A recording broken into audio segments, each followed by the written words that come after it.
আমার জানার দরকার নাই, এগুলো এই সাফারিংসের মধ্যে দিয়ে আমরা বড় হয়েছি, আমরা দেখতে দেখতে বড় হয়েছি। আপনাদেরকে শুধু একটা কথা জানাই, যখন বিএনপি জামাত জোট ক্ষমতায় 1 থেকে 6 তখন বিরাট আন্দোলন হয়েছিল জাতীয়করণের জন্য।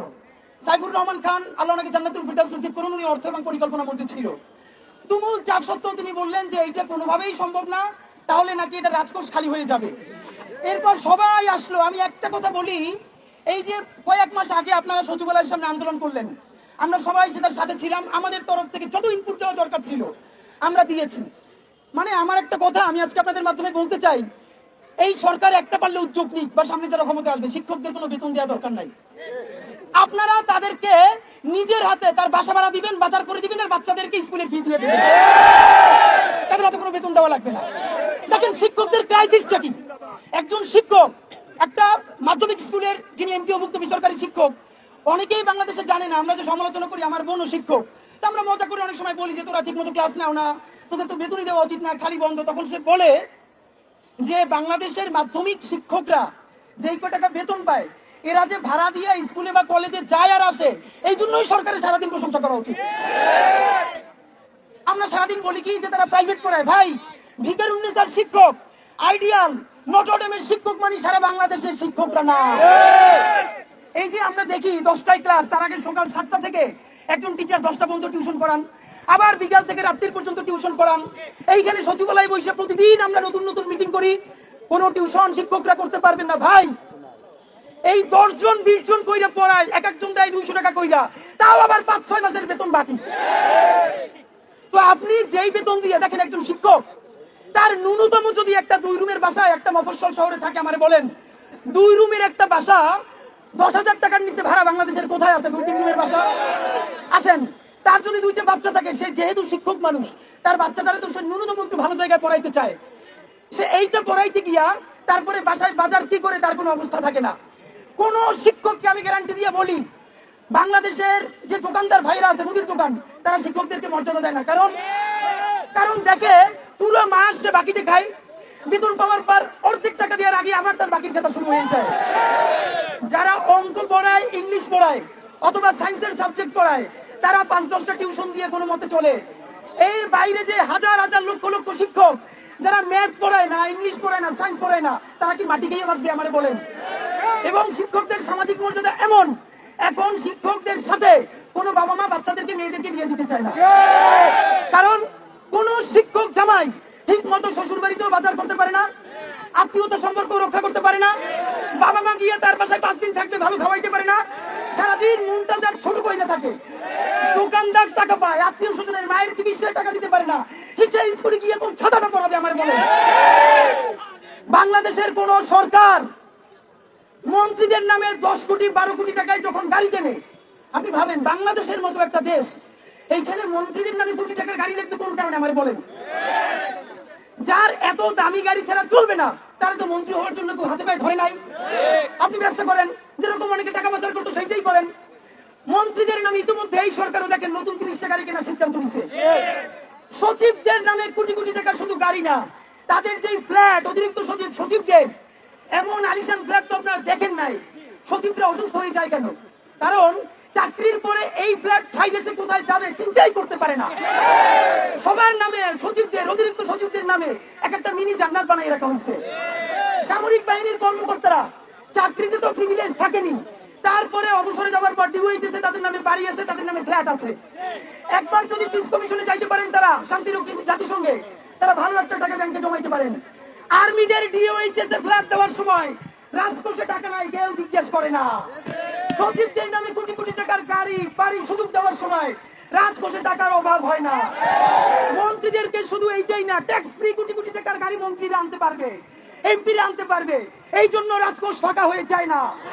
বাংলাদেশের রিক্সাওয়ালা, ভ্যানওয়ালা, সবজিওয়ালা শিক্ষকের টাকায় পূর্বাঞ্চলে যে উড়াল সেতু করা হয়, যেখানে সিএনজি উঠতে পারে না, তখন রাজকোষ ফাঁকা হয় না। আর আমার শিক্ষক যাদের হাত ধরে নতুন জাতি দাঁড়াবে, তাদেরকে 2000 টাকা বাসা ভাড়া ভাড়ানোর জন্য আবার লাখ লাখ টাকা খরচ করে সচিবালয়ে মিটিং করা লাগে।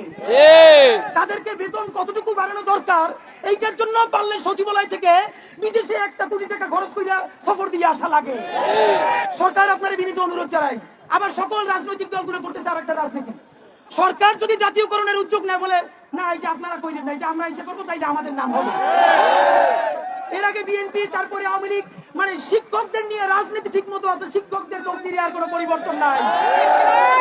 ভাইরা আমার, যদি শিক্ষকদেরকে বেতন দিতে বেশি কষ্টই হয়, তাহলে সরকারের একটা ভালো পরামর্শ দিয়ে শেষ করি। লক্ষ লক্ষ শিক্ষক তো এদেশে যেই পরিমাণ ক্ষতি শিক্ষার নামে হাসিনা করছে, এইটা পড়ালেখা না করাইয়া পোলাপান নৈকদিন লিস্টে রাখলেও দেশের উন্নয়ন হইতো। আবার দেখেন, শিক্ষকদেরকে আরেকটা ভয়াবহ কথা বলি। ইউনো অফিস, জেলা অফিস থেকে শিক্ষকদের নামে বিভিন্ন ট্রেনিং আসে, আইসিটি ট্রেনিং। এই সেই 7 দিন ট্রেনিং এ গেলে 10,000 টাকা পাবে। কেউ বলে না যে এই 10,000 টাকা ট্রেনিং এর জন্য উপজেলা শিক্ষা অফিসাররে প্রত্যেক শিক্ষকের 2-3 হাজার টাকা করে আবার ঘুষ দেওয়া লাগে। আপনারা কেউ সামনে স্বীকার করবেন না, কিন্তু কথা সত্য কিনা বলেন। একটা ঢাকায় যদি ট্রেনিং এ আসে, সেই ট্রেনিং এর জন্য প্রথম দেওয়া লাগে উপজেলা শিক্ষা অফিসারের রেজিস্ট্রেশন রাখা যায়। তারপরে এটা এখন আর টাকায় না, এখন হলো পার্সেন্টেজ পুরো প্রোগ্রামের। এখন আবার কেমন হইছে, যাবে শিক্ষক একটা উপজেলা দিয়ে 10 জন, এখন 10 জনই বলছে ঠিক আছে আমি 2,000 টাকা করে দিব। তখন নিলাম হাঁকায়, কিরম নিলাম, যে তার পুরো যেই টাকা পাবে তার থেকে যত পার্সেন্ট বেশি দিবে তাদেরকে তারা নাম পাঠাবে।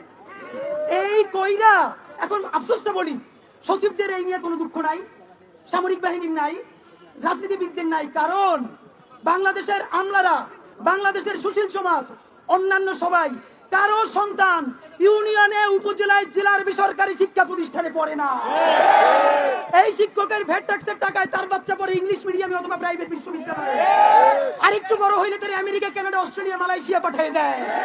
সুতরাং তার তো কোনো আফসোস নাই। সরকার বাহাদুর, আল্লাহর ওয়াস্তে আপনারা তো বেশ কিছু ভালো কাজের উদ্যোগ নিছেন। এই দাড়িপাকা শিক্ষকরা অল্প কয়টা টাকা বেতন বাড়ানোর জন্য এই যে আজকে কালকে মার খেয়ে ওইখানে আছে, এদের 90% এদের বাড়ি থেকে টাকা ধার কইরে এই প্রোগ্রামে আসছে। প্রতিবার টাকা ধার কইরে আসার সময় বলে এবার দাবি আদায় হবে, আর সমস্যা নাই। কোনদিন দাবি আদায় হয় না, এখন তাদেরকে মানুষ টাকাও ধার দেয় না। যদি দেশ বাঁচাইতে চান, শিক্ষা বাঁচাইতে হবে। শিক্ষক না বাঁচলে শিক্ষা বাঁচবে না। যদি মনে করেন আপনাদের একটু ব্রেক নেওয়া দরকার, তাইলে সরকারকে সর্বশেষ অনুরোধ, লেখাপড়া তো অনেক হয়েছে হাসিনার আমলে, পোলাপান লাগে বছরখানেক রেস্টে থাকুক, শিক্ষকরাও রেস্টে থাকুক। আপনারা ফাঁকে রাজকোষে একটু টাকা জমাই ফেলেন। শিক্ষকদেরকে ন্যূনতম, এখন তাদেরকে বাসা ভাড়া দেয় 1,500, বাড়াইছে 1,500। তাই শিক্ষা উপদেষ্টা আপনারা বলি 1,500 টাকা না, 15,000 টাকায় ইনকিলাব মঞ্চে আপনারা একটা বাসা ভাড়া করে দিবে, আপনি থাকবেন? যদি 15,000 টাকা বাসা ভাড়ায় আপনি এখন এবং মরা পর্যন্ত থাকতে পারেন, তাহলে আমাদের শিক্ষকদের কোনো সমস্যা নাই।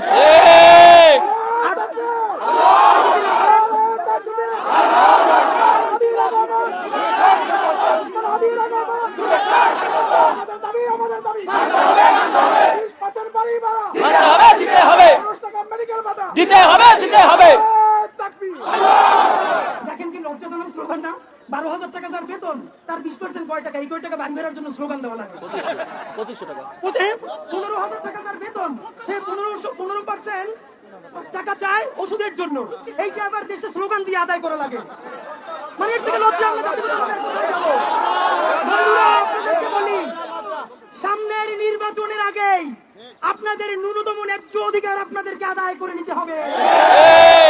আপনারা কোন রাজনৈতিক দলের পকেটে ঢুকেন না, স্বতন্ত্র আন্দোলন করবেন, স্বতন্ত্র বাংলাদেশ আপনাদের সাথে থাকবে ইনশাআল্লাহ। যদি ওনাদেরকে ন্যূনতম 20% বেতনের বাড়ি ভাড়া আর চিকিৎসা খরচ না দেওয়া যায়, তাইলে এই যে মাত্র সামান্য যে টাকাটা দিতেছেন এটা বন্ধ করে দেন। আগামী 6 মাস 1 বছর স্কুল কলেজ বন্ধ থাকুক, বাচ্চারা রেস্টে করুক, শিক্ষকরা প্রয়োজনে যেতে পারে রিক্সা ভ্যান চালিয়ে খাক। যেদিন ন্যূনতম তার চিকিৎসার কিছু টাকা আর বাসা ভাড়ার টাকাটা দিয়ে তারে ফিরাইতে পারবেন, সেদিন আবার স্কুল কলেজ খুলে দিয়েন। সম্মানিত শিক্ষক মহোদয়, আপনাদের জন্য শুধুই আমরা দোয়া করি এবং আপনাদের সকল ন্যায্য আন্দোলনে ইনকিলাব মঞ্চ আপনাদের সাথে আছে। বাংলাদেশ জিন্দাবাদ, ইনকিলাব জিন্দাবাদ।